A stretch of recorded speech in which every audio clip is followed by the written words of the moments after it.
1 Samuel 18, Holman Christian Standard Bible. When David had finished speaking with Saul, Jonathan committed himself to David and loved him as much as he loved himself. Saul kept David with him from that day on and did not let him return to his father's house. Jonathan made a covenant with David because he loved him as much as himself.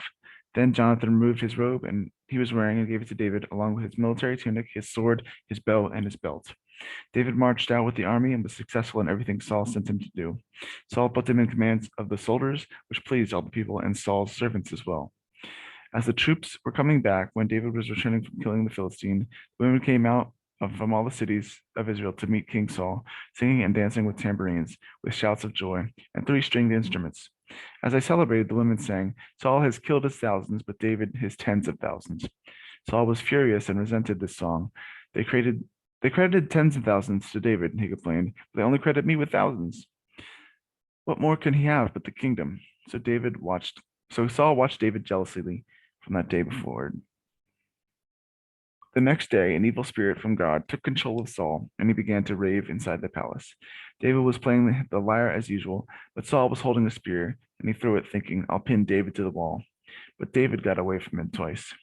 Saul was afraid of David because the Lord was with David, but it had left Saul. Therefore, Saul reassigned David and made him commander over 1,000 men. David led the troops and continued to be successful in all his activities because the Lord was with him.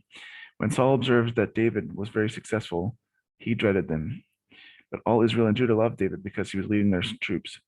Saul told David, "Here's my oldest daughter, Merab. I'll give her to you as a wife if you'll be a warrior for me and fight the Lord's battles." But Saul was thinking, "My hand doesn't need to be against him. Let the hand of the Philistines be against him."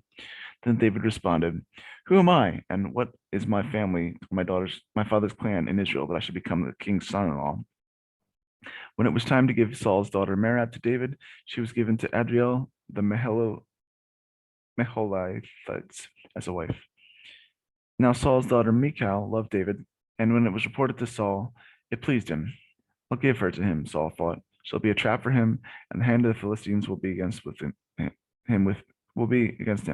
So Saul said to David a second time, "You can now be my son-in-law."